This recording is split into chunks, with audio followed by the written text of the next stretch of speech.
but we have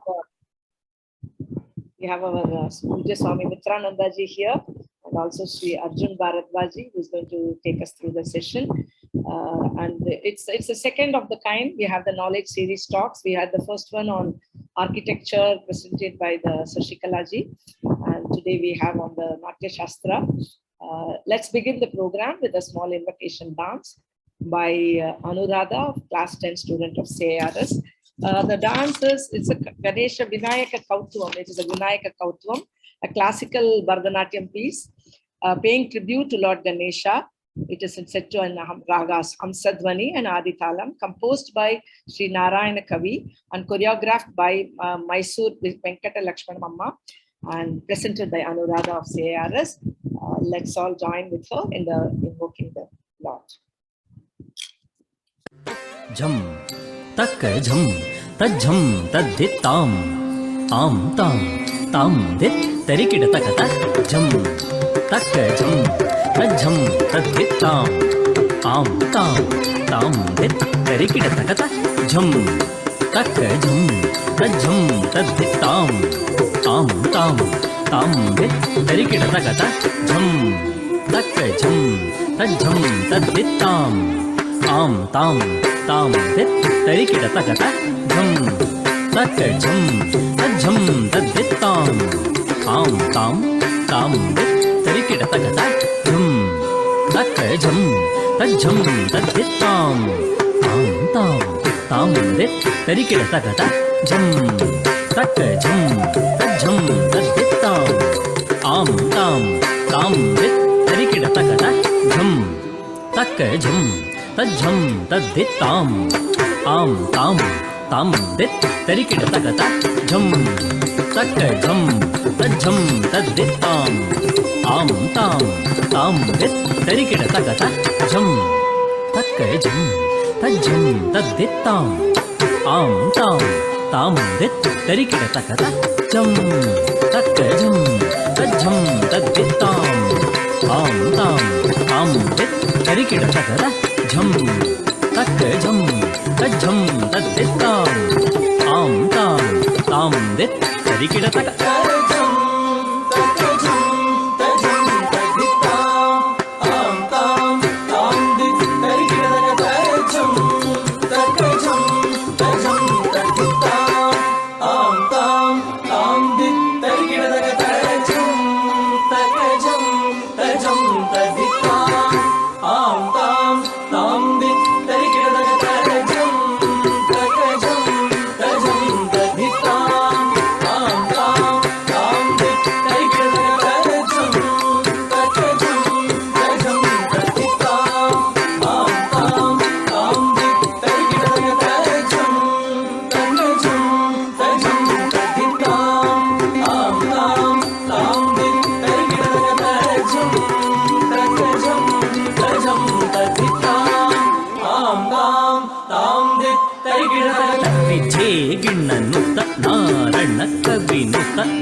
Srikara ಸತ್ಯ ವಶೀಕರ ದೀನ ದಯಾಕರ ಕಾಂತಿ ದಿವಾಕರ ರೂಪ ಸುಧಾಕರ ಗುಣರತ್ನಾಕರ ನೀಕು ಪ್ರಖ್ಯತು ಪರಾಕು ಪ್ರತಾಪ ರಾಮ ಸದ್ಗುಣಧಾಮ ತತ್ತುಂ ತರತ್ತ ಗಿಣ್ಣ ತಕ್ಕ ತದ್ದಿ ಗಿಣ್ಣ ತುಂ ತಿತ್ತುಂ ತರತ್ತ ಗಿಣ್ಣ ತಕ್ಕ ತದ್ದಿ ಕಿಟ್ಟ ತುಂ ಶ್ರೀಕರ ಸತ್ಯ ವಶೀಕರ ದೀನ ದಯಾಕರ ಕಾಂತಿ ದಿವಾಕರ ರೂಪ ಸುಧಾಕರ ಗುಣರತ್ನಾಕರ ನೀಕು ಪ್ರಖ್ಯತು ಪರಾಕು ಪ್ರತಾಪ ರಾಮ ಸದ್ಗುಣಧಾಮ ತತ್ತುಂ ತರತ್ತ ಗಿಣ್ಣ ತಕ್ಕ ತದ್ದಿ ಗಿಣ್ಣ ತುಂ ತಿತ್ತುಂ ತರತ್ತ ಗಿಣ್ಣ ತಕ್ಕ ತದ್ದಿ ಗಿಣ್ಣ ತುಂ ತಜಂ ತಜಂ ತಜಂ ತದಿತಾ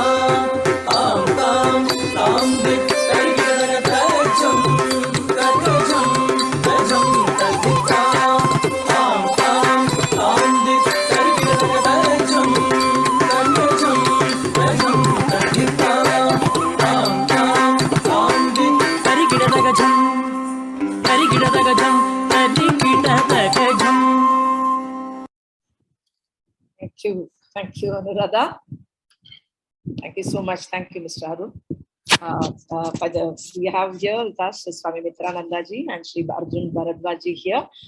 For information, Swamiji, we have about 15 teachers and 95 students signed up for the program from Chinmaya Vidyalaya, Pallavur, Chenganur, Kasargod, Kannur, Tattamangalam, Chinmaya International Residential School, Chinmaya Vidyalaya, Nagapatnam, Arya Gurukul Kalyan, and Sri Sri Ravishankar Vidyalaya, Cochin, Amrita Vidyalaya, Thuthukudi, Amrita Vidyalaya, Trichy, Amrita Vidyalaya, Ettimadai, and the DPS students from DPS school, Jabalpur, they've all registered for the program. And last year we had 2 sessions before the examinations, and I think that motivated them. They wrote to us and they wanted to take it forward. This request came from them that we should do some enrichment program so that they get to understand more about whatever the textbook offers more than that. So we have been going on with this, and we are very, very fortunate to have Swami Mitrananda ji here today. And for the information of others, I am very happy to introduce Swamiji to all of you. He is a direct disciple of Puja Gurudev Swami Chinmayananda. He is a mentor and a convener of Chinmaya Mission Chennai and Northeast India. He has initiated a beautiful program called as the Youth Empowerment Program and trained over 600 youngsters to serve across the world and serve Indian knowledge traditions in urban and the rural parts of India. He has traveled across 35 countries to impart the wisdom of Gita, Upanishad, Vedanta texts. And he took the initiative of creating the value-based lessons on Bhagavad Gita for the government, Gujarat government schools, which has been introduced for classes 6, 7, 8.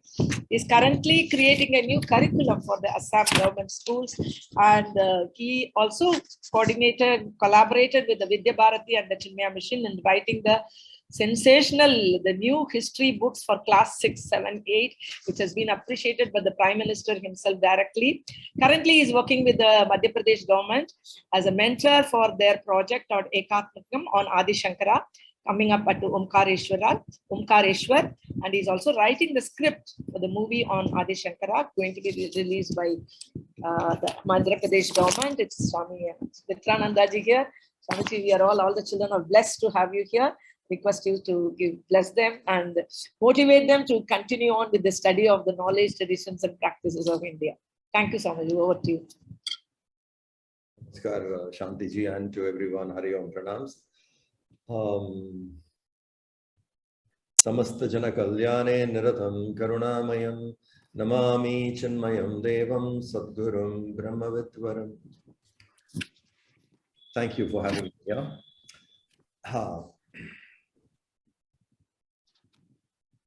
Bharat is known for knowledge. In fact, as the name of our nation indicates, the people who revel in knowledge, who seek knowledge, who revel in knowledge. So we were the pioneers, and in most of the knowledges in the world, which are really essential to life, we introduced it to the world. We ran universities 2000 years ago. When the world had no concept of a university, we were running. So we were really speaking that way, far, far advanced population we were. Not just in the field of education, in the field of economics, India was a leading nation. Our forefathers traveled high seas, connected different lands 1,000+ years ago, and did trade with many, many countries. That's why our GDP was 32% of the world trade 1,000 years back. Before we were invaded and plundered, that was the GDP we had. You can imagine what kind of a world trade we had. And for those who are interested in dance and music, sculpturing, you must visit a place in south, in Karnataka called Hampi. If you go to Hampi, you will see what kind of an advanced civilization we were even 400 years ago, in spite of continuous invasions. Because someone who invades us in the day and some other king in Bharat would pick it up, bring it back in the night. These invaders did not rule all over India in one time. So they were ruling in different parts. So there was a constant battle winning. So even 400 years ago, we were so advanced. There are beautiful records of Hampi where different parts of the world, how they used to come to Hampi for trade. And if you see, Hampi is not that way a coastal town, but it was established so well that, the rivers were connected and the trade happened so well. And there are huge markets. Like this, if you see all over India, we had great trade centers. So knowledge and economy were our base. Very advanced we were. And when it comes to self-knowledge, adhyatmic knowledge, we were the ones who introduced Om to the world, the sound of the cosmos, the sound which can quieten us down. Chanting that sound, we can feel stillness.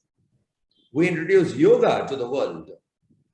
We introduced Ayurveda, mathematics. And we introduced Natya Shastra. And this is a beautiful science, actually. Shastra means science. Science of dance. Why? Vedas sometimes could be subtle for people to grasp. So people, not all were able to understand Upanishads because it was rare. It was quite an advanced science. Like today also, if we have to discuss about atomic physics or metaphysics and quantum physics, it's not everybody's cup of tea because it's quite deep. Not all can understand. So same way, the content of the Upanishads were subtle. Not all had access to it. I mean, it was available, but people could not really connect and understand it. So you need another science which can make even those who are not interested in that to be in tuned to divine. Upanishads is a science which tunes us to divine. Simple. What does Upanishads teach? The content of the Upanishads is it teaches us to connect to divine and to realize divinity, to experience divinity. But that was not easy for all. Then came this Natya Shastra, and it is so beautifully said that Indra went and asked Brahma, saying, hey, not all are having access to Upanishads, people don't understand. Then he said, do this. And that's how this knowledge came to Bharata Muni, and it is such a great knowledge. Now, my point of talking to you here is dance, music, drama are very ancient science of India. It is a science which creates creativity. I need not be a dancer, but if I appreciate dance, if I appreciate music, the intricacies of it, I can be creative in my own field. So it's a beautiful science which enhances creative power. So all those who want to give a try to this knowledge traditions of India, new subjects which are being introduced, which we should be really proud of. Connecting to this knowledge systems will make us very differently wise in this world.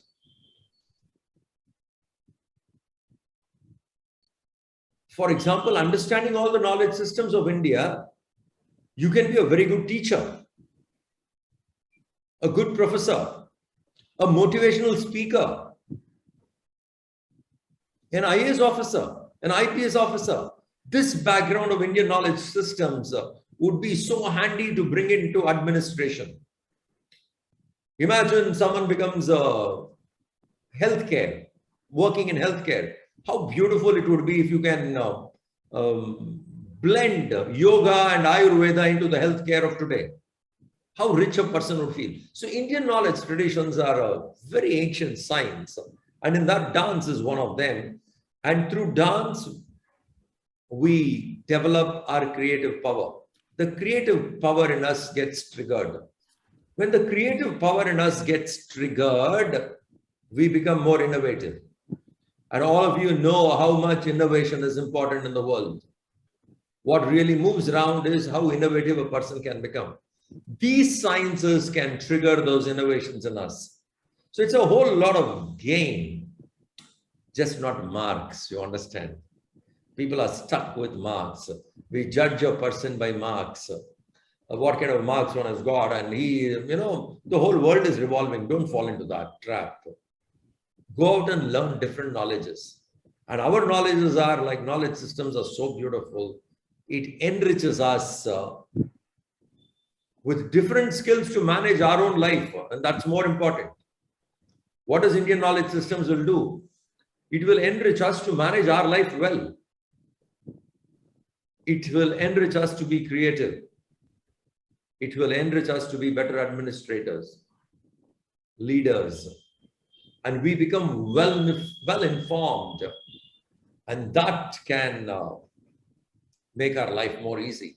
The more informed we are, we can do well. So I'm so happy that today you people are discussing on a Natya Shastra of Bharata Muni, and the best way would be through the dance, through the music, through singing, one can connect to divine. And there is a huge school of thought who have realized divinity through music and dance. Meera, for example, through music, she reached God. She experienced divinity through singing and dancing.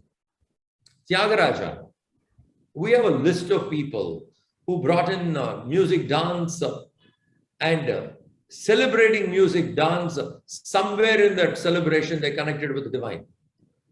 Now, how beautiful that system is, that you are celebrating something, and in and through that kind of a celebration, somewhere you get connected to divine, and life feels fulfilled. So this is one of those beautiful initiatives Government of India has taken to reintroduce to us what our forefathers celebrated. Thank you very much. Thank you. Thank you so much, Swamiji. I think you really made absolutely what was needed. You made a mention of it. Because children, when we ask them to take this subject, they want to know what is the scope. What will I do studying this subject? They're looking at immediate benefit. That's why schools are not able to push children to read the subject. But as a matter of fact, getting into this, I'm just realizing it's got a wealth. And it is, if our own children in our country do not know our own systems, how can, what is the point in knowing only the material, the subjects, and not even realizing the gold, the treasure that this is our own self. Last week, we had a talk by on architecture, Swamiji. I would like to share with you. It was simply amazing. So many things were revealed, and some of the schools wrote to me saying it was an exceptionally enriching talk. So it just being, you're all the selected children who are being enriching, getting yourself enriched with our own Indian knowledge. Think about it. And national education policy is driving it in a very big way. You are all going to be pioneers knowing this in a detailed manner. Thank you so much, Swamiji. It's a lot of inspiration for all of us to hear from you. Thank you so much. And we have Arjun Baradwaj, who is going to take a session. I'm very happy to introduce Arjun ji to you. And the loveliest thing was when I wrote to him, he said, yes, I will do it. Anything for the cause of education. I thank you so much, Arjun ji, for that wonderful gesture you demonstrated. He's a writer, translator, and researcher with a deep interest in classical literature, arts, and philosophy. He's an engineer by training, and he has done his master's in Sanskritam and well-versed with Kannada, English, German, and Greek.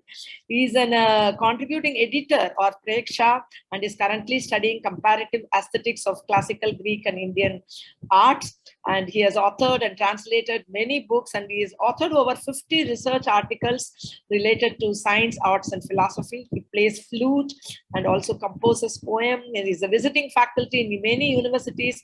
He's taught courses as he's conducting workshops for many universities and on Natya Shastra, Artha Shastra, Kala Tattva, Puranam, Sanskrit literature, Indian science, on temple and iconography, art, etc., etc. The list goes on.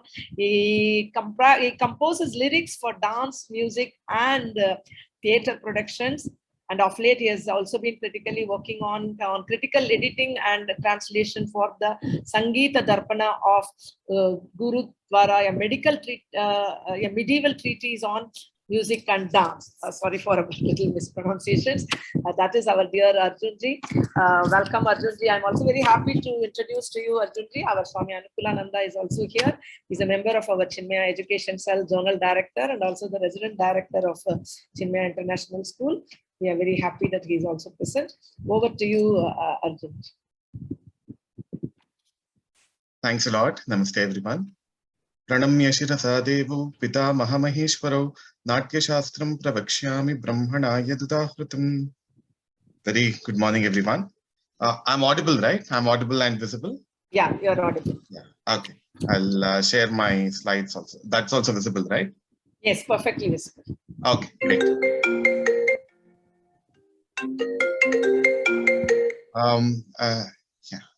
We'll start.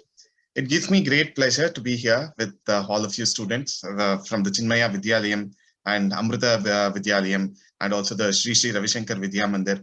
It's very heartening to know that all the institutions have come together to take this knowledge system forward, and I have individually been associated with each one of these.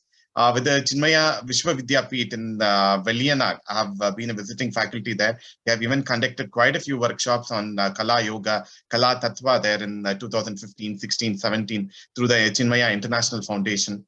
And then with the Amrita Vishwavidyapeetham, I have always been a visiting faculty. And with the Sri Vidya Mandir and the Art of Living, they have their unit called the World Forum for Art and Culture. So even there, I have been teaching quite a few courses. So it's a very great pleasure to be addressing you all here on this occasion.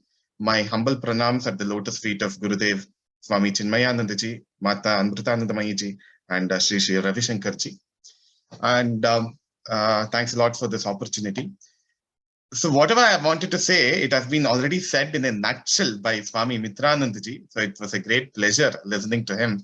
So it has been said in a very beautiful summary. And he has also said the practical utility of learning all these subjects. See, we usually think of only the material outcome of any kind of learning, but we forget the ananda, the joy certain fields of learning give us. So when you watch a dance program, when you listen to some music, when you watch a movie, are you thinking of any material utility? Is somebody going to give you some 10,000 rupees of cash prize if you listen to a music concert? Or is somebody going to give you 1 lakh rupees of whatever gift if you're going to watch a movie? You watch it because it is going to give you joy. It is going to give you ananda. It is going to give you what is called the rasananda, as it is technically called in our ancient treatises on art. The word rasananda occurs. So we'll discuss these concepts in brief today, especially in particular with respect to the text called Natya Shastra. So now to start off, the Natya Shastra, most people today think that it is only a book on dance. However, no, the Natya Shastra is not just a book on dance. The Natya Shastra is a very huge treatise. It has 36 chapters. There are 36 chapters in the Natya Shastra, and there are more than 6,000 verses, 6,000 shlokas in the Natya Shastra. The very first one, which I started off with, Pranamya Shirasa Devo, Pitamaha Maheshwaro, Natya Shastram Pravakshyami, Brahmana Yadudahrutam. So that is the very first shloka of the Natya Shastra. Like this, there are 6,000 shlokas in the entire text, and the text is divided into 36 chapters. Among the 36 chapters, about 10 chapters deal with dance. But there are many chapters which deal with music. There are chapters which deal with poetry. There are chapters which deal with architecture, how to build a theater, how to take care of the acoustics of a theater, how to make sure that there is good visibility of the stage from the audience, etc. So the acoustics of a theater, the visibility of a theater, the material that needs to be used to construct a theater. So there is an exclusive chapter on it. There are chapters related to making of costumes. What kind of material you need to use to make different kinds of costumes for theater activity. By theater activity, we can just imagine that to be drama which includes dance as a part of it. So what kind of material one can use to make different kinds of costumes, different kinds of ornamentation, different kinds of facial makeup, etc. So there are chapters related to that. And then there are chapters related to acting, the different parts of the body, how we can use different parts of the body to communicate different kinds of ideas, different kinds of emotions. See, if you watch all of our day-to-day activities, even today when I'm talking, I'm using so much of my hands and my face, etc.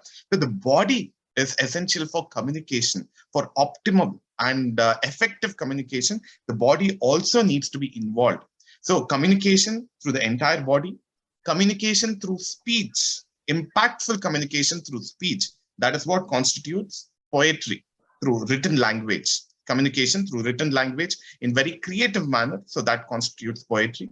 Communication through costumes, then communication through certain subtle emotions, and the building of the Natya Mandapa, etc. So there are a wide variety of topics which the Natya Shastra speaks about. One can say that the Natya Shastra is a comprehensive treatise on Indian theatre art.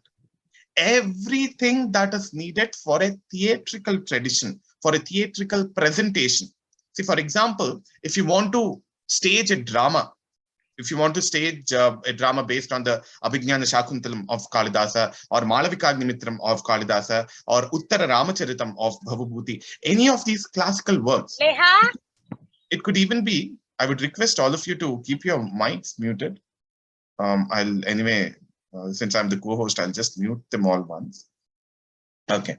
So if you want to stage any of these plays, any of those ancient classical plays, or if you want to play stage any of the world plays, be it the plays of Shakespeare or any of the other great classicists of the entire world, you need certain basic parameters.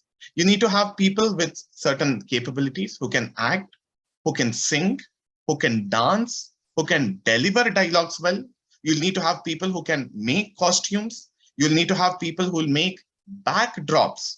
So when you have a stage presentation, there are things called stage properties. So what are the backdrop elements? If it is a scene taking place in the forest, you'll need to have cutouts which look like trees.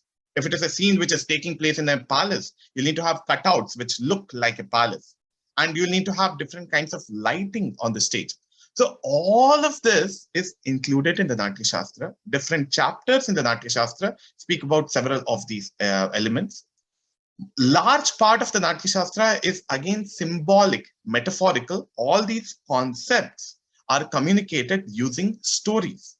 See, in the Indian tradition, storytelling is a very signature way of communication in the Indian tradition. If you see the Mahabharata, the Ramayana, etc., through stories, they are first trying to capture our emotions. Once they have kind of emotionally enthralled us, it has an underlying current of education. Through entertainment, we are even also trying to educate the people at large. So similarly here, in the very structure of the text Natya Shastra, there are some very entertaining Puranic stories, Puranic-like stories. Through the Puranic stories, through the mythological, the word mythology does not go well, in fact, through the Puranic stories, certain kinds of values. What are the values that need to be pursued by artists? What are the values that need to be pursued by the audience? So all of them are very beautifully put together in the Natya Shastra. The very text, Natya Shastra, it intends to train both the artist and the audience. So what is the overall aim? What is the vision of the Natya Shastra? If you want to be a good dancer, if you go through the Natya Shastra, it will help you become a good dancer. If you follow the principles which are recommended in the Natya Shastra, you can become a good dancer. If you want to be a good musician, if you go through the text Natya Shastra, the chapters related to music and the chapters related to general aesthetics, by the word aesthetics, we are talking about the Saundarya Shastra, or the manner in which one can create beauty and appreciate beauty. So if you want your music to be beautiful, then read the chapters on music and also certain other chapters based on general aesthetics, the general conception of beauty. Then it can help you become a better musician. Similarly, if you want to be a good poet, Several of us write poems, including me. We write poems in several different languages, Sanskrit, English, Kannada, in several other languages. So if you want to be a good poet, what are the basic principles you'll have to follow? How to make your poem beautiful? So all of them are covered in the Natya Shastra. And the Natya Shastra also intends to train the audience. See, several of us go to certain dance performances and say that I did not understand what she did on the stage. We might go to music concerts and say that I did not understand what is going on there.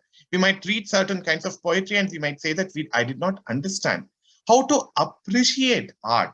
So that is a very important training which the audience will need to have. The artist will have to be trained. The audience will have to be trained.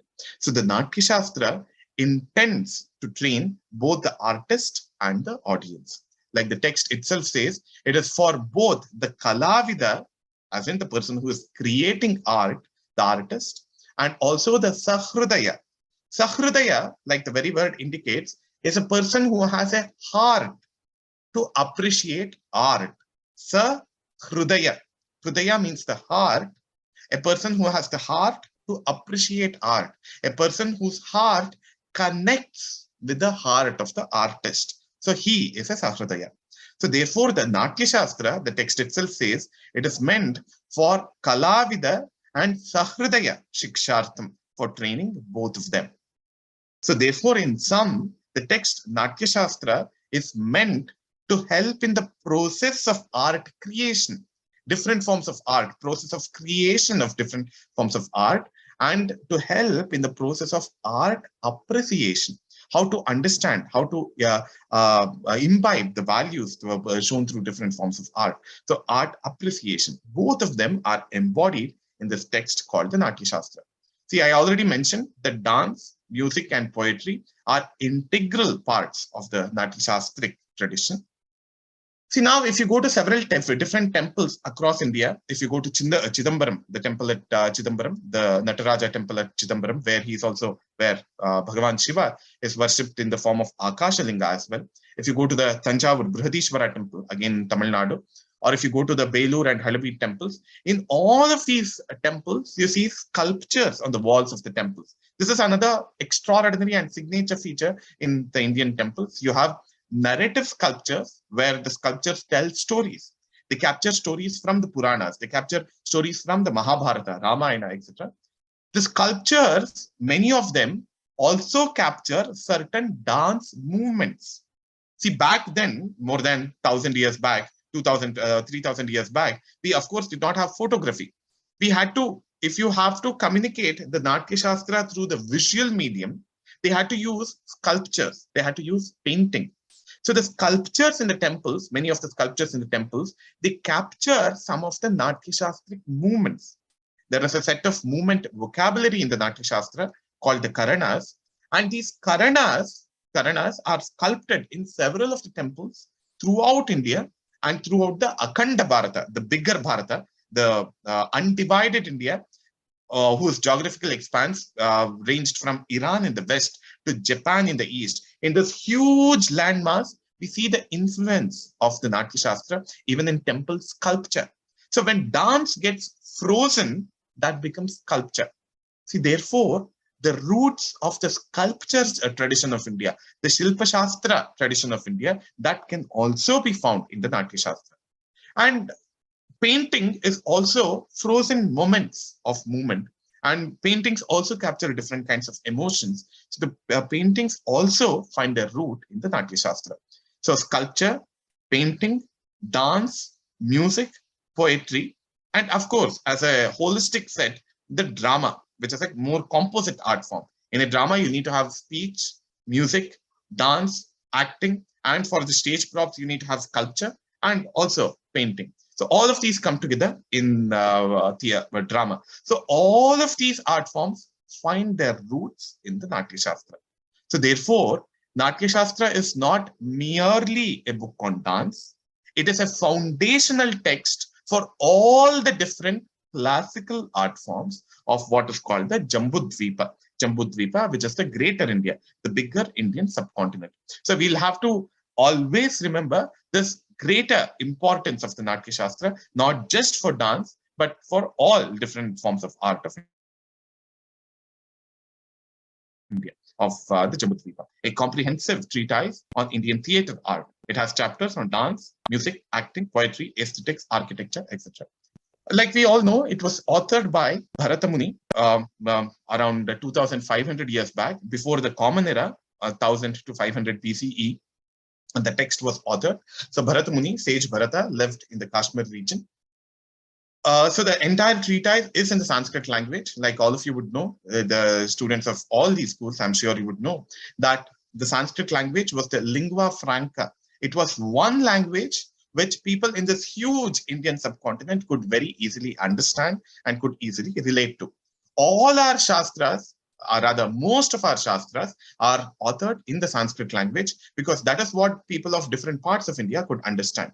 See, today, unfortunately, we Indians, we are communicating with each other through a foreign language, the English language. We have unfortunately lost the common thread which linked all the Indian languages today. So just like in English has become a common language throughout the world today, which most of the people understand, in the past, until about 200, 400 years back, Swami Mitrananda ji was mentioning the Vijayanagara Empire. So even in the Vijayanagara Empire, Sanskrit had taken its height of importance. It was in its peaks of glory. There it was also called the Swarna Yuga, the golden age of the Vijayanagara Empire. Even until about 500 years back, we had people around the country, the common men, also the common men and women, they could also relate to the Sanskrit language.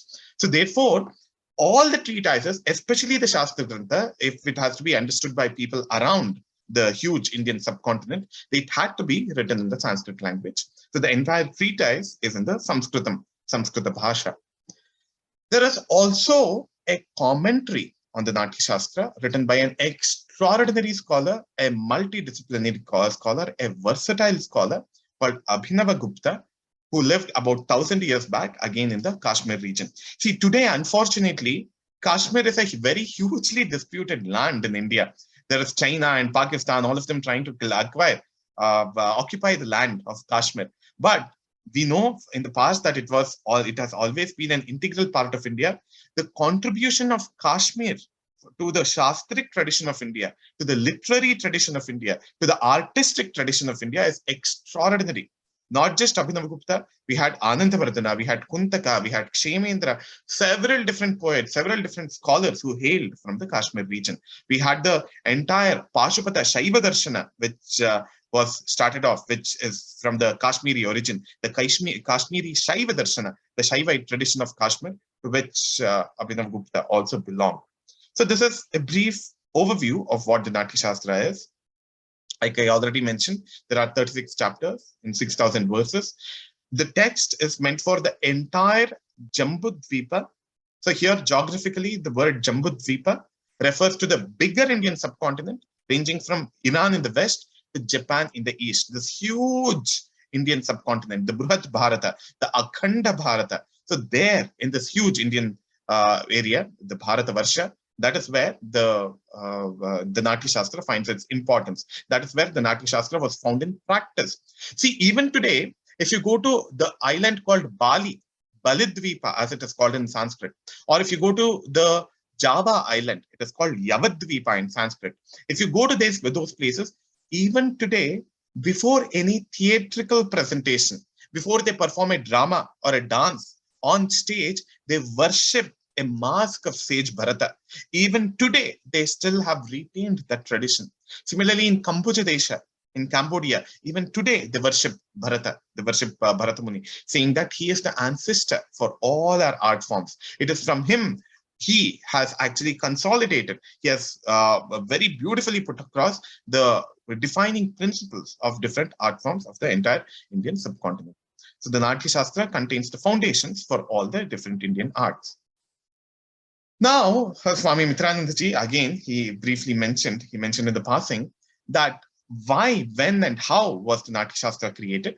We get to know from the very first chapter of the Natya Shastra why, by whom, for what purpose the text, the Natya Shastra, why was it created.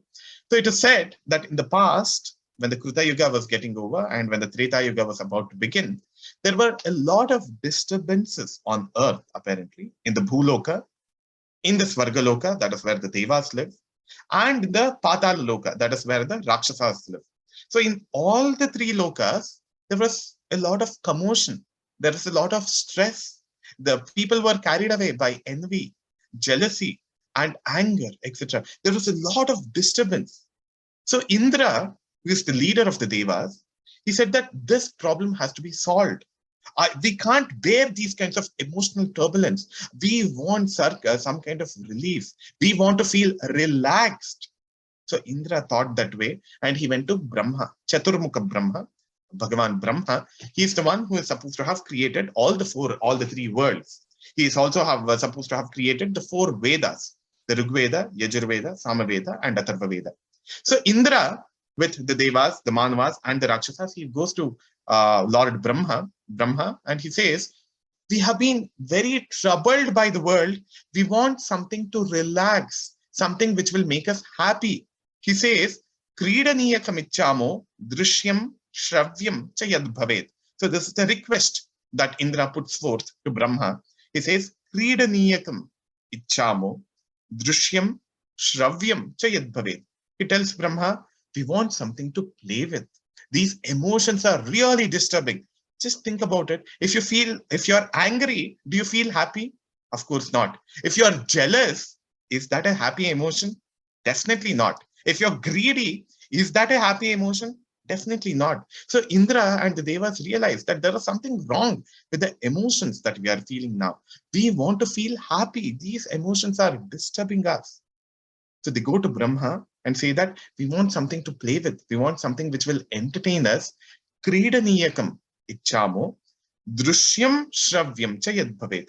We want a means of entertainment which has the drishya element and the shravya element. We want an audio visual means of entertainment. They go to Brahma and they request Brahma in this manner. We want an audio visual means of entertainment. Then Brahma thinks about it. So what is the problem these people are facing? I've already created the four Vedas, the spiritual knowledge, tradition I have already created. I've already created the material world for the people, the Bhuloka, the Patala Loka, the Svargaloka, all of them I have created. The material world I have created, the spiritual world I have created. But what is this new thing that these people are asking for? So Brahma thinks over it. He contemplates over it. He goes into a deep meditation and comes out of it, and he says, I will create a fifth Veda. I'll create a new Veda which will link the material world to the spiritual world. It will act like a bridge from the material world, from the Adibhuta to the Adhyatma. There'll be a link. I'll try to make a bridge. People are getting entangled in the material world. They are not able to understand. They are not able to access the spiritual knowledge which is enshrined in the Vedas, which is enshrined in the Upanishads. So I will create a Panchama Veda, a fifth Veda, he thought. And for that, what he did was, he recollected the four Vedas which he had already created. It is said that the four Vedas emerged from the four faces of Brahma. There are four faces that Brahma has, Chaturmukha Brahma. He recollected all of them, and the best aspect of each of the four Vedas, he compiled them together and created a fifth Veda, which he called the Natya Veda.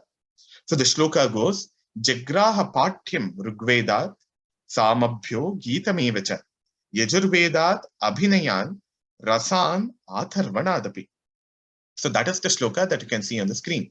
So Brahma Sasmara Chaturo Vedan, he recollected all the four Vedas. And from each one of the four Vedas, he extracted the best component. From the Rig Veda, he took the inspiration for Patya or literature. Rig Veda inspired the composition of literature. From the Yajur Veda, he derived the inspiration for Abhinaya, enactment through the gesture language, through the body language. From the Samaveda, he derived the inspiration for music, Gita. From the Atharva Veda, he collected all the different rasas, Ashtarasas or Navarasas that the Natya Shastra speaks about. He put them all together, Patya, Abhinaya, Gita, and Rasa. All these four, he put together in a new bottle, in a new kind of text, and that came to be called the Natya Veda. He created this new knowledge system. See, this very process of creation is very suggestive Firstly, it is telling us the aspects which are present, the different elements, the different components of the Natya Veda, the knowledge tradition of Natya. The Natya Veda has components related to Patya, which is literature. The Natya Veda has elements related to Abhinaya, which is acting. The Natya Veda has elements related to Gita, which is song, singing, which also comes with instrumental music. It could be percussion music or melodic instruments. The melodic instruments include the flute, the veena, and such the melody instruments. And the percussion instruments include the mridangam, mardala, pakavaj, etc. Although these names are not there in the ancient texts, they are the ancestors of the instruments that we see today. Gita and rasa, all of them together make up the Natya Veda. And now when we say that these four Vedas contributed for the creation of the fifth Veda, see the importance that is accorded to the Natya Veda in the Indian tradition. It is as important as the Vedas. The best components, the most important components of the four Vedas are put together in the Natya Veda. So it is a kind of link. It is a link which connects us from the material world to the spiritual world. It's a bridge. It has its roots in the material world and it takes us towards the infinity. In fact, Bharata, in the Natya Shastra, he gives an analogy. See, a tree has its roots in the world, in the material world, in the ground, but it has its branches spread out to infinity. So that is exactly how the Natya Veda works. It has its roots in the material world, in the material plane, and it branches out into infinity. It takes us to the zone of Ananda. It takes us to the zone of joy, eternal joy. It gives us a glimpse of the Brahmananda. It gives us a glimpse of the Atmananda, it is said in the Indian textual tradition. So this is how the Natya Veda was created. Then Brahma called Indra and the other people and said that this Natya Veda will have to be practiced by all of us, by all of you, and it has to be communicated to the future generations. So then Indra says that we Devas, we have always been in very luxurious circumstances. We don't know hard work. So you please pass this knowledge system to the human beings who work hard. So hard work. So he says, Kushala, Pragalbhata, etc. They must have sharp intellect. They must be hardworking. They must be sincere. They must be truthful. For people who have these kinds of characteristics, please pass on the Natya Veda. And the Natya Veda gets passed on to the sage Bharata Muni, a matured individual, a spiritually elevated individual.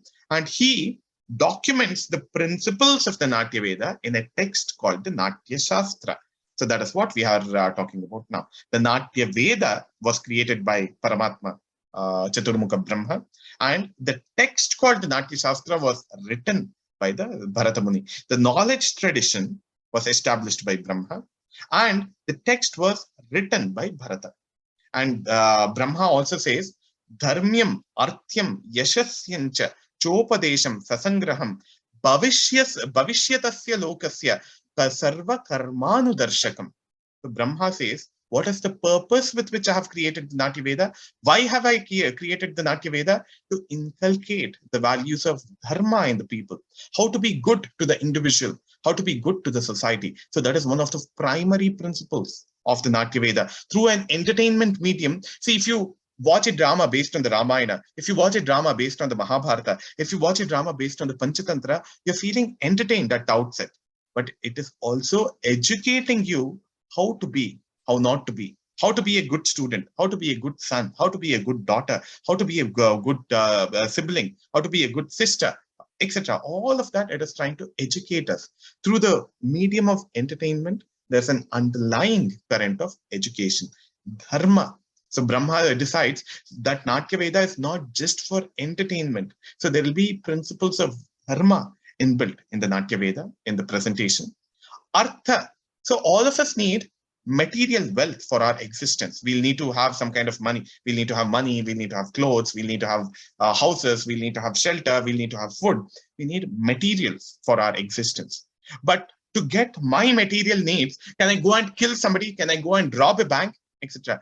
Even my acquirement of material wealth should be within the dharmic framework. It should be within the dharmic fold.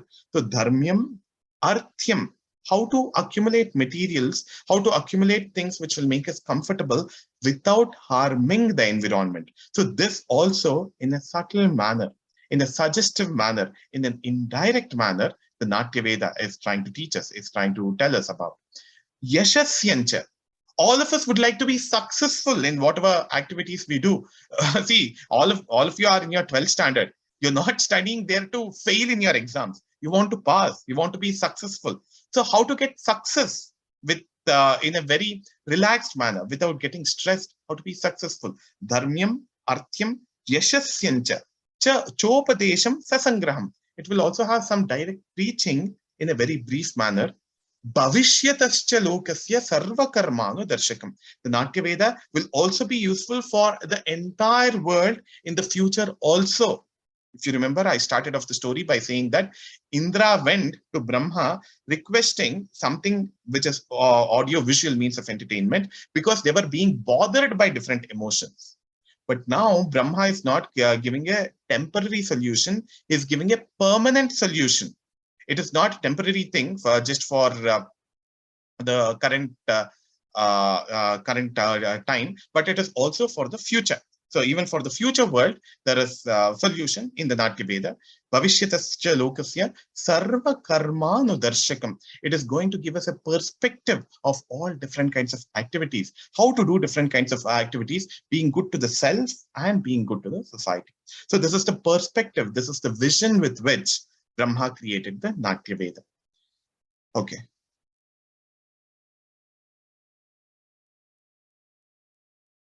Okay, there is a question from Anukulanandaji. Let me just try to answer this. So Natya Veda we'll have to understand because the very first chapter, it gives us the story of the creation. So Natya Veda we'll have to understand just as an oral tradition of knowledge, There is no particular text called the Natya Veda, which is in existence today. But the knowledge tradition which has come down from Brahma, when it gets documented in the form of chapters, in the form of shlokas, that gets to be called the Natya Shastra. So that is how even Bharata in the very first chapter, he puts it across. Just like we have the texts of the Rig Veda, Yajur Veda, Sama Veda, and the Atharva Veda, we do not have a text called the Natya Veda. We do not have a text called the Natya Veda. However, we have the text called the Natya Shastra. So here we'll have to imagine that the oral tradition of passing on of the knowledge from Brahma to Bharata, so that is the Natya Veda transmission, and the documentation of knowledge, of that knowledge, is the Natya Shastra. So this is what several scholars have been saying, be it Dr. V. Raghavan, Dr. Padma Subramaniam, etc. So that is how it has been understood largely today. So the Natya Shastra is what I'm quoting today from. The oral tradition which came down from Brahma is the Natya Veda. Okay, now let us go into the text itself. See, in many of the Indian texts, the very opening chapters tell us the contents of the text. Even in the Mahabharata, you have the Adi Parva. There you have the Anukramanika Parva. As in the Mahabharata, the opening chapters of the Mahabharata tells us about the contents of the Mahabharata. What are the Parvas? What are the Upaparvas? What are the number of shlokas in each one of them? See, in the Indian tradition, we had a very scientific way, as in what we today call scientific, a very organized way of writing text. So what are the contents of the text? What are the index? What is the index material of the text? All of them it's there in the Mahabharata. Similarly, in the Ramayana, we have the Sangraha Ramayana, which comes in about 100 shlokas in the beginning of the Ramayana text itself. In the Balakanda, we get that. So just like in those texts, even in the Natya Shastra, we have something called the Natya Shastra Sangraha Shloka, which comes in one of the early chapters. In fact, it comes in the 6th chapter, which tells in a nutshell the main elements, the 11 major topics which are being discussed in the Natya Shastra. The 11 major topics, the 11 most important topics which are being discussed in the Natya Shastra, they are put together in the form of a shloka. The topics of the Natya Shastra, the themes were discussed in the Natya Shastra. The shloka goes as follows: Rasa bhava hyabhinayaha dharmi vritti pravrittayaha siddhaswaras tatatodyam ganam rangascha sangraha. So this shloka tells in a nutshell the different themes which are spoken about in the Natya Shastra. Rasa, bhava, abhinaya, dharmi, vritti, pravritti, siddhi, swara, atodhya, gana, and ranga. So these are the 11 elements. So I have listed them here as well. I'll explain each one of them in brief. Rasa, bhava, abhinaya, dharmi, vritti, pravritti, siddhi, swara, atodhya, ganam, and ranga. So these are the 11 fundamental elements, 11 fundamental principles, topics which are dealt about in the Natya Shastra.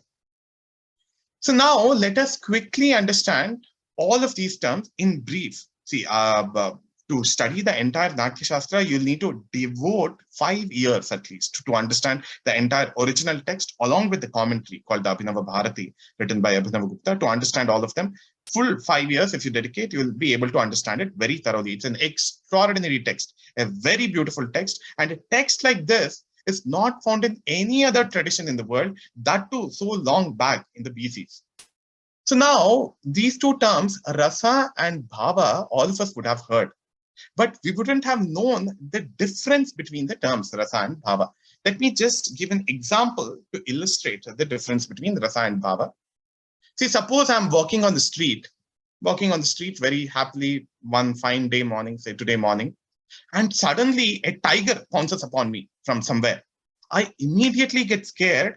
I start calling for help because I'm scared of my life. It is going to attack me. It is going to kill me. I'm going to start calling out for help. I'll start running away from there, and I'll tell all the people not to go in that direction. There's a tiger attacking me, attacking people there. So I feel fear. I feel scared for my life. I run away from there, right? I feel personally affected. When you feel personally affected, those personal emotions are called the bhavas. Now, suppose I see a tiger in a painting. I go to a painting gallery. I go to an art gallery. I buy a ticket and go to the painting gallery and I watch it. So I see the painting of a tiger. Looking at the painting of the tiger, will I go around running and will I go around announcing that there is a tiger attacking us? Don't come here. And will I get so scared? The tiger looks scary, but I won't start running away from there. Instead, my God, this is such a beautiful work of art. Look at the scales on the body of the tiger. Look at the sharp nails that it has got. Look at the sharp teeth that it has got. Such a beautiful painting, I would say. But in the real world, the real tiger will personally affect me. But when I go to a painting gallery, I'll know that this is a scary creature which has been done here. There is some bhayanaka element here, but still I'm able to appreciate the ferociousness, the fearfulness of the tiger. I'm able to appreciate it as a work of art. So I'm not personally getting affected by it, but in a slightly disconnected manner, I understand the ferociousness of the situation. So that is the rasa experience. So the bhaya is what I personally feel in the real world. That is bhava. See, the word bhava is connected with the word bhava. Bhava means the real world. See, in several of the stotras, you would have heard this. Bhava samsara sagara, etc. Or bhava samsara tarani, bhava tarani, etc. Bhava means the world. Whatever is connected with the real world is the bhava. The real world emotions, where we personally get affected by it, they are the bhavas. Rasas are the emotions which come to us through an art form. See, when we are watching a movie, say, we see a tiger there in the movie, we get scared, but not scared like we would get scared in the real world. We don't start running away from the theater, nor do we call police for help or some forest officials for help. We don't do it. We understand that it's a work of art, and whatever would have otherwise scared us, it would have scared us to the point of death in the real life, that will become a means of entertainment when it comes to an art form. See, that is why all of us pay a ticket and go and watch an action movie, Rajnikant action movie, or Bahubali action movie, or Doctor Strange action movies. We go buy tickets and go and watch it. We feel entertained by watching it. But if there are 10 people attacking us in real life, will I say that, oh my God, that was a very pleasurable experience. 10 people are attacking me. I'm enjoying watching it. We won't say that. We get personally affected. But if 10 people together are attacking Rajnikant in the movie, then we find it entertaining. So the same emotion which would have otherwise bothered us in the real world, which would have personally bothered us in the real world, when it comes through the medium of an art, it becomes enjoyable because we have this, what is called the aesthetic distance. We are always conscious that this is an art form and it is not real life. So therefore, the same set of emotions become enjoyable when it comes to an art form. So those emotions which are experienced by the audience while watching an art form are called the rasas. Let me repeat. Rasas are the emotions which are enjoyed by the audience while watching an art form. So the emotions enjoyed by the audience. The emotions enjoyed by the audience while watching an art form is the rasa. The real world emotions are the bhavas.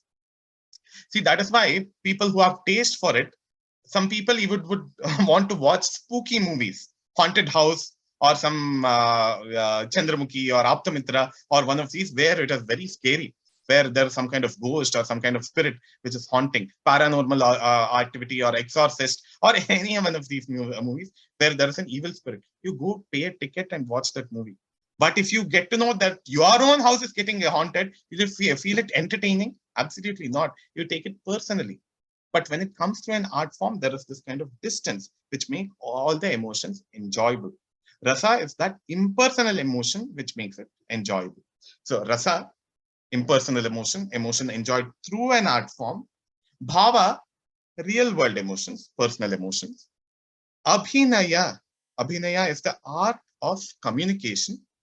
Now, abhinaya is of 4 kinds. Let me just tell about this in detail and I'll go back to those 11 elements. There are 4 modes of communication in drama, in Natya, in theater art. 4 kinds of communication, 4 modes of communication. They are called Aharya, Angika, Vachika, and Satwika.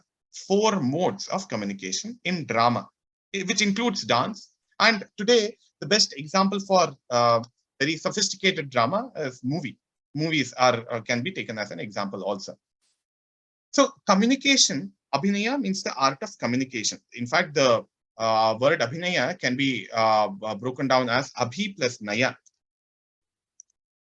And one can go into a lot of technical details. I don't want to make it too technical for today. The word naya comes from ning prapane dhatu.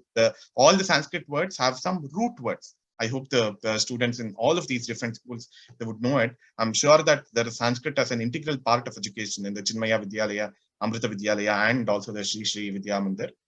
So abhi plus naya, the word can be broken down. Abhi means towards.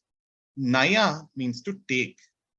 So abhinaya, the ideas, the emotions that the artists have, they're taking it towards the audience. They're trying to communicate the story. They're trying to communicate the idea. They're trying to communicate the emotion. So that is abhinaya. Now, like I said, abhinaya is of 4 kinds, 4 modes: Aharya, Angika, Vachika, and Satwika. Aharya is the communication through costumes. Communication through costumes, through stage properties, through lighting, etc. is called Aharya abhinaya.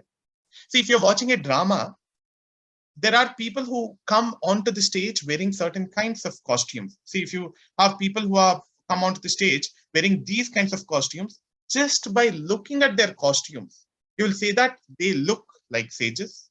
And now there are 2 men and there's a lady here. They're probably Rama, Sita, and Lakshmana. So just by looking at their costumes, an idea is getting communicated to the audience. Similarly, in another drama, just imagine that there's a person who is wearing a white coat with a stethoscope who appears on the stage. Just by looking at the costume, you get to know that he is a doctor. Similarly, there's a person wearing khaki clothes coming with a stick, etc. on the stage. Just by looking at his costume, there's an idea communicated that he is a policeman, right? Similarly, from the backdrop elements, from the stage properties, it could be the cutouts of trees, it could be the cutout of forest, etc., or of buildings. So looking at the backdrop, you get to know that, oh, this is a forest scene. This is a temple scene. This is a palace scene. This is on the ocean shore. It is on the banks of a river, etc. Looking at the backdrop, you get to know that. So all these external elements which is used for communication, that is called aharya, costumes and stage properties. Communication through costumes and stage properties, that is aharya. Angika, the word angika is related to anga. Anga means any part of the body. Communication through different parts of the body, of the human body, that is angika abhinaya. Of course, like I already said, even in our day-to-day communication, we don't sit like robots while communicating to each other. We'll have some expression on in our face. We'll be using our hands. We'll be using our neck. We'll be using our shoulders. We'll be using our entire body for communication to make that communication impactful. All our angas, all the limbs of the body, all the parts of the body are used for communication. So that is called angika abhinaya. Angika abhinaya. So here again, the Angika Abhinaya, the Natya Shastra has quite a few chapters to train the different parts of the actor's body, to train the different parts of the dancer's body. The eyes will have to be trained. See, through your eyes, you can communicate so much. I'm sure in your schools, you would have had the practices of this. If you make your eyes small, then that is some kind of anger. If you make your eyes wide open, then you're trying to communicate some kind of wonderment. You're amazed, etc. If there are tears coming out from your eyes, then you're crying. Eyes can communicate so much. Your lips can communicate so much. It can communicate certain kinds of ideas. Your hands can communicate. If you don't know, you would move your hand like that. If you want to give a warning, you'll do this tarjani. It is called tarjani in Sanskrit. You would do that, right? Your body language can communicate a lot. So that is angika. Communication through costumes and stage properties is aharya. Communication to different parts of bodies, angika. See, even your feet can communicate. Just think about it. When you're angry, you barge away from the room. Very quickly, you walk away from there. You might be even closing your doors, etc., with a loud bang, right? The manner in which you walk, that also shows your mental state. That also communicates an idea. So, angika is communication through the body. Vachika is communication through sounds. Any kind of sound from the stage will communicate an idea. So Vachika can be in the form of dialogues in any of the languages. Vachika can be in the form of music, singing of songs, music.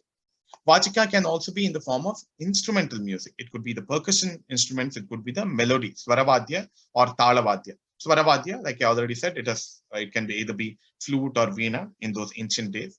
And the Talavadya, it could be the Mridangam, the Mardala, the Gata, the Ganta, etc. All of them form the percussion instruments.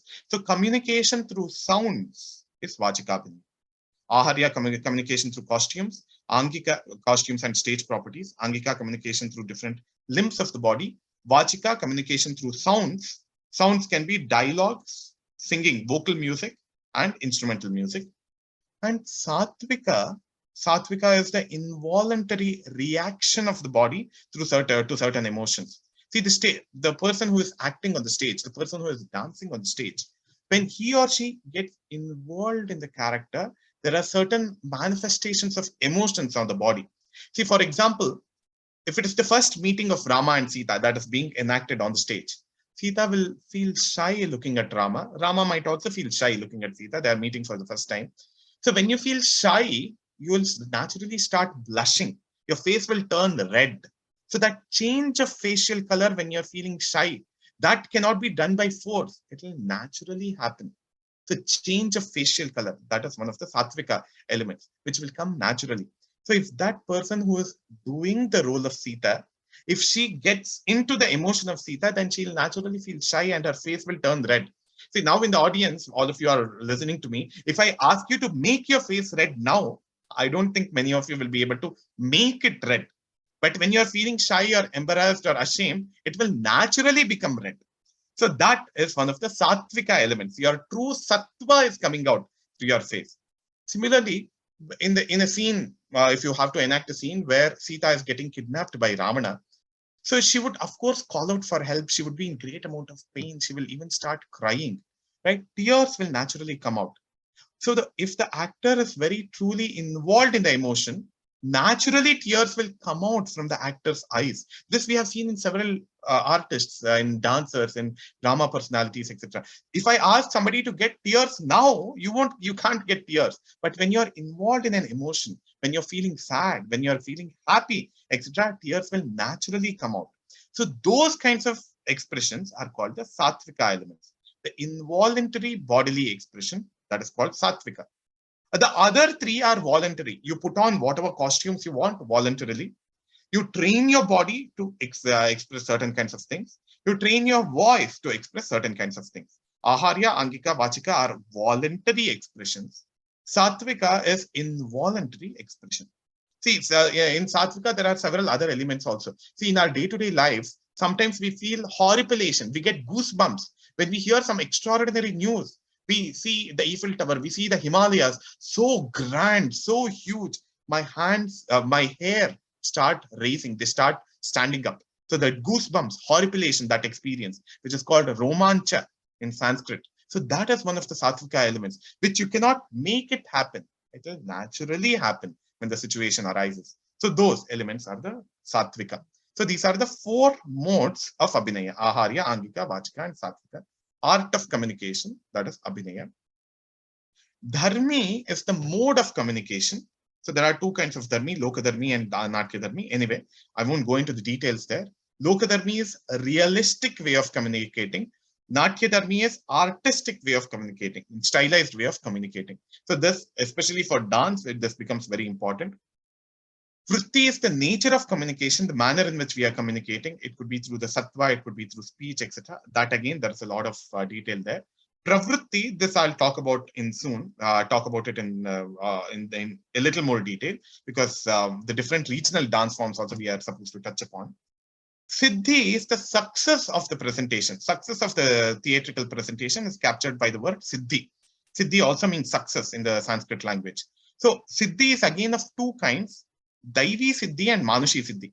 See, just think about it. Whenever you're watching a dance program or a drama, or when you're watching a movie, sometimes you'll feel like clapping. Oh my God, this is extraordinary. Such a beautiful dance the dancer did. Or such a beautiful drama, such a beautiful musical composition. You would want to clap. You would want to give a standing ovation. Especially in movie theaters, you'll even hear people whistling, the reaction of the audience.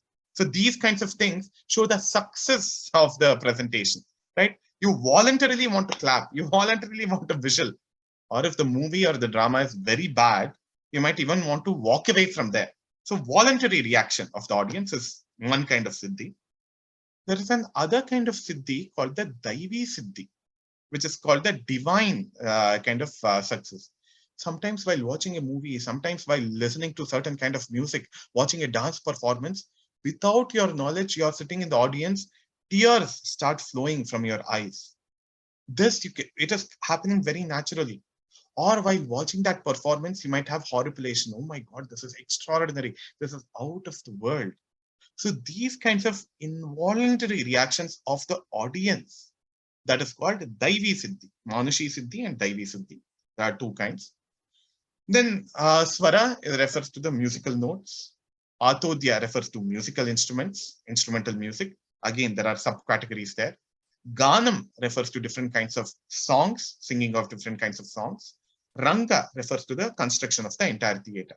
So these are the 11 major elements which the Natya Shastra talks about. Rasa, Bhava. Rasa are the artistic emotions or impersonal emotions. Bhavas are the worldly emotions. From Bhava, we are going to the level of Rasa in an art form. Anyway, and Abhinaya. See, in the Abhinaya, there is Angika Abhinaya. That is where dance comes in. If you see the list of 11 elements which are spoken about here, a sub-minor element is dance in the Natya Shastra. There are so many other things which the Natya Shastra is speaking about. So these are the 11 major elements: Rasa, Bhava, Abhinaya, Dharmi, Vritti, Pravritti, Siddhi, Swara, Atodhya, Ganam, and Ranga. People who are interested, we can have an exclusive workshop or an entire course on the Natya Shastra itself. An extraordinary text. It will certainly make you very happy upon reading the Natya Shastra. That I can guarantee you. There is so much of detail, and it'll enrich your life. It'll help you become a good artist, and it'll help you become a good connoisseur. It'll make you a very good rasika, a very good sahridaya of different forms of art. Okay, now let me, in the last few minutes that I'm left with, let me talk about this term called pravritti, which the Natya Shastra speaks about. If you see here, this is one of the elements of the Natya Shastra, pravritti. Pravritti refers to the regional tastes, different regional flavors. Okay, Anukulanandaji, so there's a question here again. The Daivi and the Manushi Siddhi, how are they different? So in Manushi Siddhi, sometimes you would want to voluntarily react in a certain way. You want to voluntarily get up and you want to clap, give a standing ovation. Or voluntarily, you want to ask the musician to repeat a certain piece. Or you want to voluntarily ask the dancer to repeat certain thing. So it was extraordinary. Or after the performance, you go and congratulate and you greet the artist. So there, where you are voluntarily involving in some kind of appreciation, so that is Manushi Siddhi, where human effort is involved in appreciation. Daivi Siddhi is where even without human effort, there is some kind of appreciation which is coming out through your body. So the artist sees that the entire audience is enraptured. They are in silence. They are in tears. So this itself is a very valuable feedback for the artist. So tears is not something which you can bring voluntarily. It is an involuntary reaction of the body. So Daivi Siddhi, through divine providence, because of the divinity in the artist and because of the divinity in the audience, it naturally comes out. It naturally oozes out from the audience. So that is Daivi Siddhi. There's some slight difference, but like you can say, like you said, sometimes we might even involuntarily clap. We don't even realize that we are clapping. That can also happen. So then that would become Daivi Siddhi when you're involuntarily clapping. When you're voluntarily standing up to give a standing ovation, or when you're voluntarily whistling, or when you're voluntarily going to the artist and saying that it was extraordinary, etc., that constitutes Manushi Siddhi, voluntary and involuntary. Okay, this one element called the pravritti, which refers to the regional tastes, the regional flavors of application. So Bharata identifies 4 major regions in India, and this pravritti is the origin for all the different regional art forms. The Pradeshika Kala Vidhana in throughout the Brihat Bharata. He identifies the Panchali pravritti as one, Odramagadi as another, Vanti as one, and Dakshinatya as the 4th one. So the Panchali pravritti, the Panchali taste is related to the North India. So he says the Panchali, the people of the North India, the Panchala Desha, this entire North India. Panchala is where even Drupada, that was the region of Drupada, and later it went to Drona from the Mahabharata, we know. So this entire region, this Kashi, Uttar Pradesh, this entire region, there he says that Arabhati and Satvati vrittis dominate. Arabhati refers to energetic movements. So in the dance forms of North India, Bharata, 2,500 years back, he is recognizing that there's a lot of exuberance, lot of energy there. So if you see today's North Indian form of Kathak, the Kathak dance, there's a lot of heavy footwork and lot of energy. Similarly, if you see the Bhangra dance of Punjab, the region of Punjab, which again comes in the Panchali region, referred to by Bharata, there again, the Bhangra dance, there's so much of footwork and so much of exuberance in clothing and in energy in dancing. It comes along with sattva, subtle emotions, subtle reactions of the body. So Panchali pravritti, so that is one of the regional tastes. See, these pravrittis are like the different food tastes that we have got also. There is no logical reason behind it. See, you can't ask, why do the Andhra people eat such spicy things? Why do the Gujarati people eat jalebi for their breakfast? That is the regional taste that they have developed. Why do the Kerala people wear a sari in a certain manner? Gujarati people wear it in a certain other manner. Bengali people wear it in a certain other manner. It is naturally what has come out from there, from the prakriti, the natural effulgence of the particular region.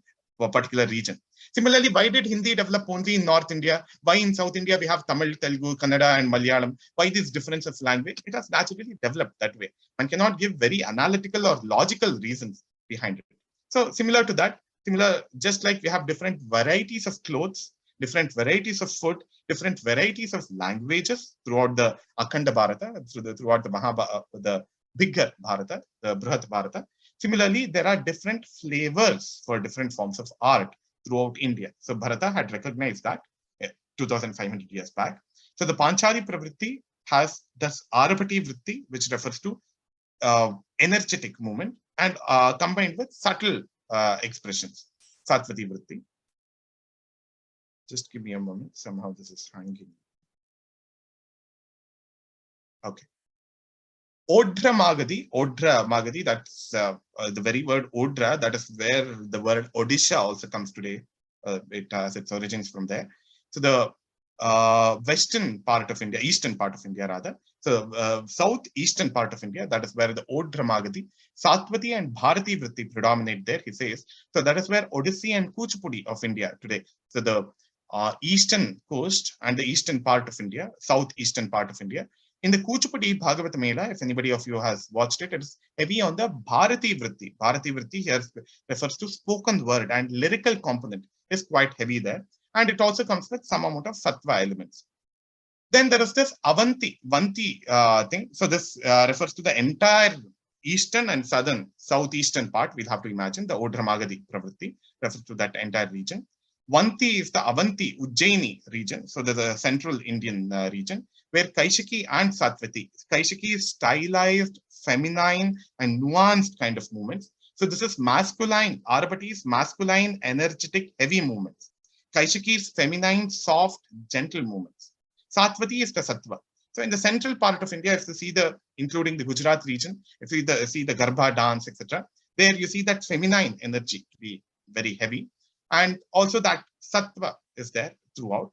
And Dakshinatya in southern India, Kaishiki and Satvati, both of them come in. If you see the Mohini Attam, if you see the Bharatanatyam of South India, it is largely feminine with a lot of delicate, soft, delicate elements. So back then, 2500 years back, Bharata identifies that there are these four regions of India: the northern part of India, eastern and southeastern part of India, the central part of India, and the purely southern part of India. The northern part of India is the Panchali Pravritti.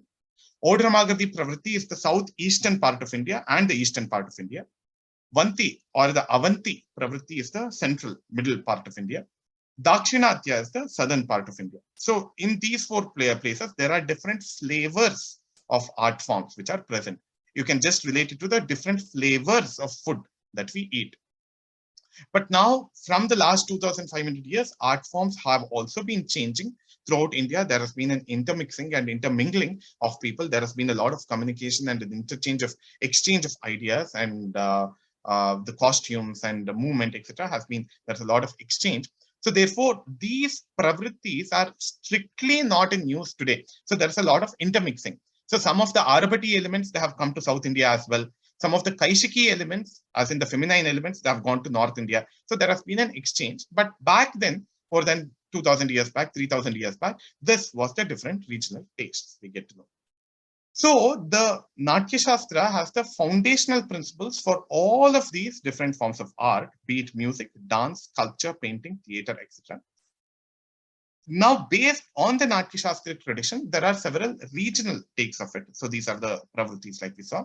And there are some sub-regional tastes, which we today call the folk forms or the Janapadiya forms. They can also be called the Deshi forms. Dishyate iti Deshi, which is found in several different regions. That is called the Deshi form. So all of these are related to the agricultural cycle. They are related to the worship, which is followed in that particular region. All the art forms have got a ritualistic dimension. That's another amazing exclusive study, the relation between worship, puja paddhati, and the different forms of art, different forms of theatrical art, different forms of dance forms. That is an exclusive thing in itself.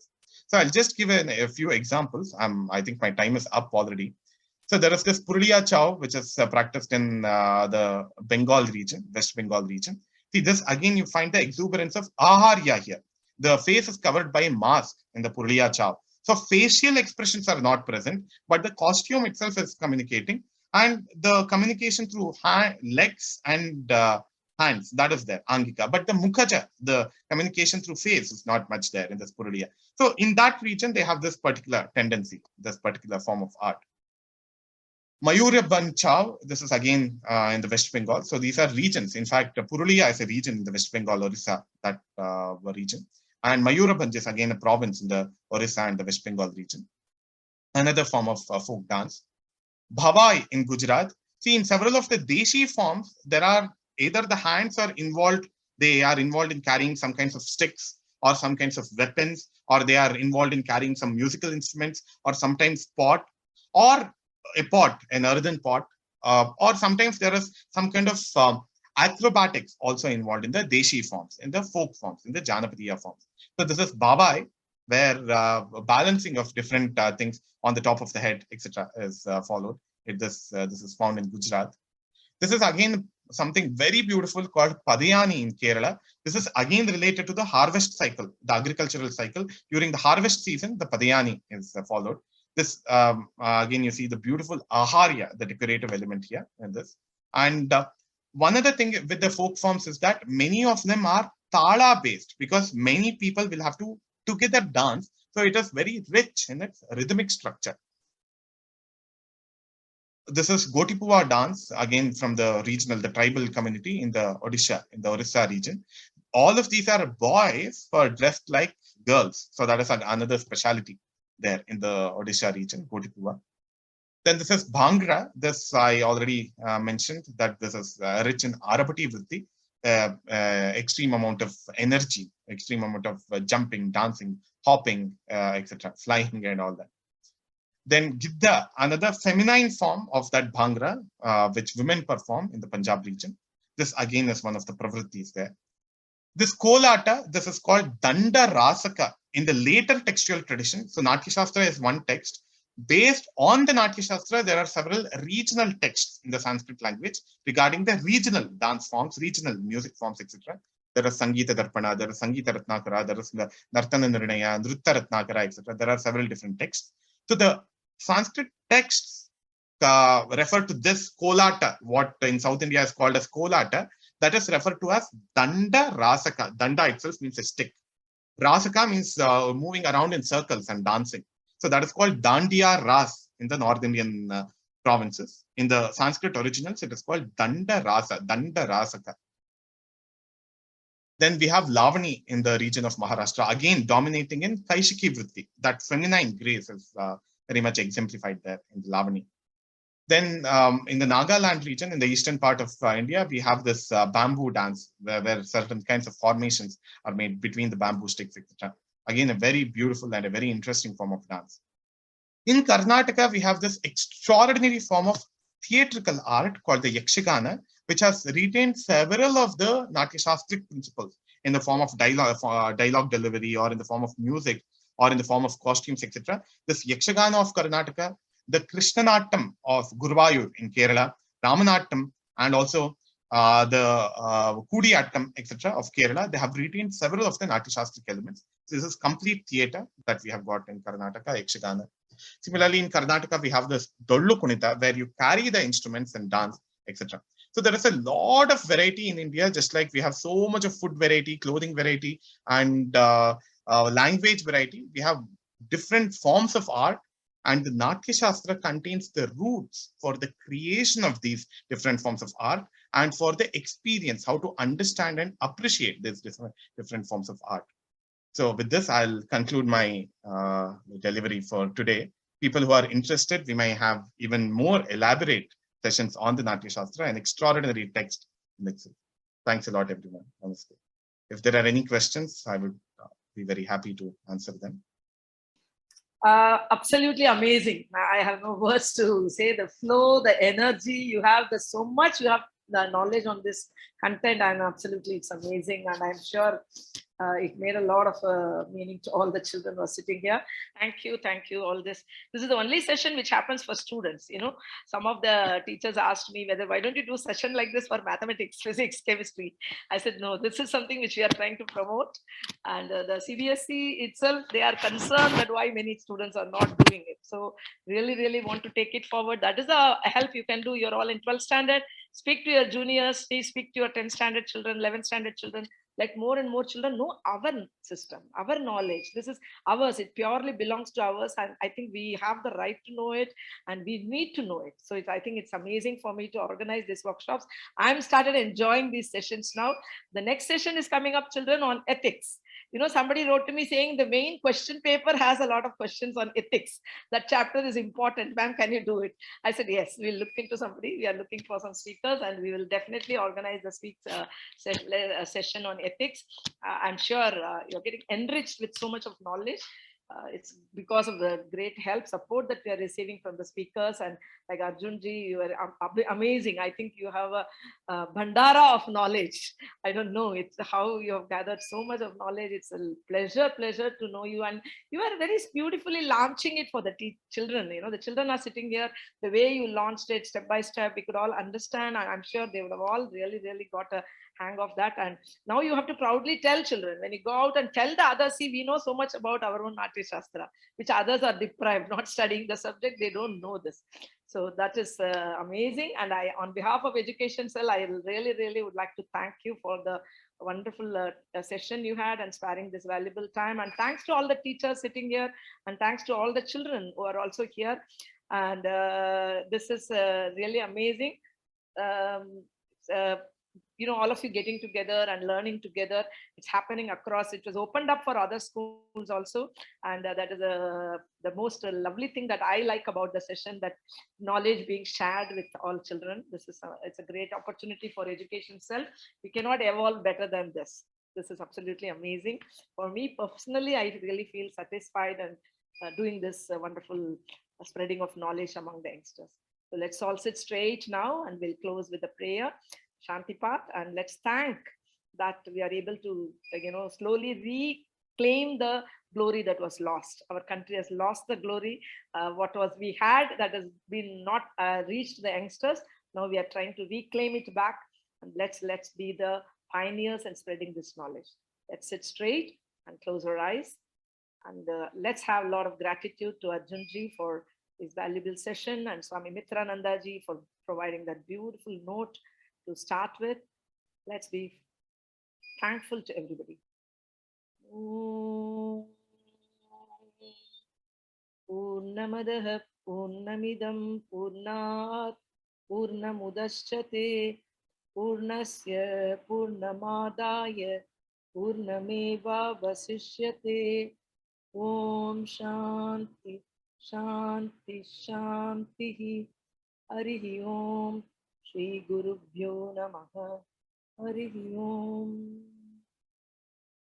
Thank Anukulananda ji also for being present, Swamiji. Thank you so much.